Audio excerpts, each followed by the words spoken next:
Hello hello guys नमस्कार। आजको यो रातको समयमा चाहिँ मसँग एउटा के छ भन्दाखेरि कटर छ हैन। यहाँ चाहिँ हाम्रो मामाले ल्याउनु भएको हैन। के छ मामा? एकदम हैन। टक्क साँझको समयमा कटर आएको छ। टक्क लाएर म फोर्छु है, तपाईलाई देखाउँछु फोरेर छ कि छैन भन्ने। यो अब सिजन त सक्यो तर कटर मिलिरहेको मेरो लागि चाहिँ मामाले ल्याउनु भएको हैन। हाम्रो मामा घर चाहिँ बहुत कटर हुन्छ कि, त्यही भएर मामालाई मगाएको।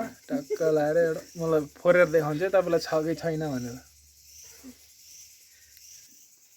टक्क ला हेर्नुहोस् है, म फोर्छु हल्का, यो मिलेन। टक्क छ कि छैन है, अलि यसो गरेर देखाने फोरे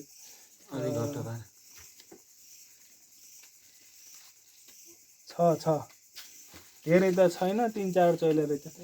हाम्रो ठुलियान आउनुभयो, ठुलियानले खाने अरे यहाँ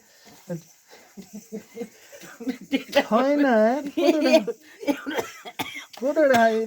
4-5वटा चैला खा, 5वटा चैला कुकुरले खाने। एउटा, दुईटा, तिनटा, 4-5जना खाम हामी। ट्याक्क 5जनालाई 5वटा चैला रहेछ।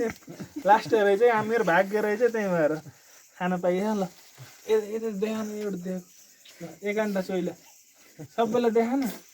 मलाई देखा त, मलाई देखा न यता, मैले खाएको कसरी खान्छु।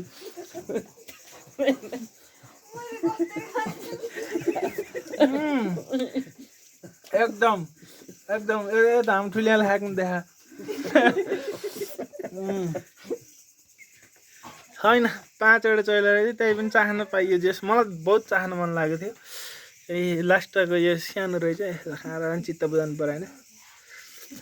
खाना छ अझै यता यहाँ हो, यहाँ 2-3टा केही छैन। यहाँ झुत्रो भयो भने खाम होइन। लास्टको झुत्रो भयो भने खानु मिठो हुन्छ क्या, झुत्रो भयो भने। पहिलोपल्ट त बहुत खाइन्थ्यो यस्तो झुत्रो त। एकदम राम्रो हो है। सबैले एकदम मन पराइदिनु होला यो भिडियो। धन्यवाद, थ्याङ्क यू, गुड नाइट।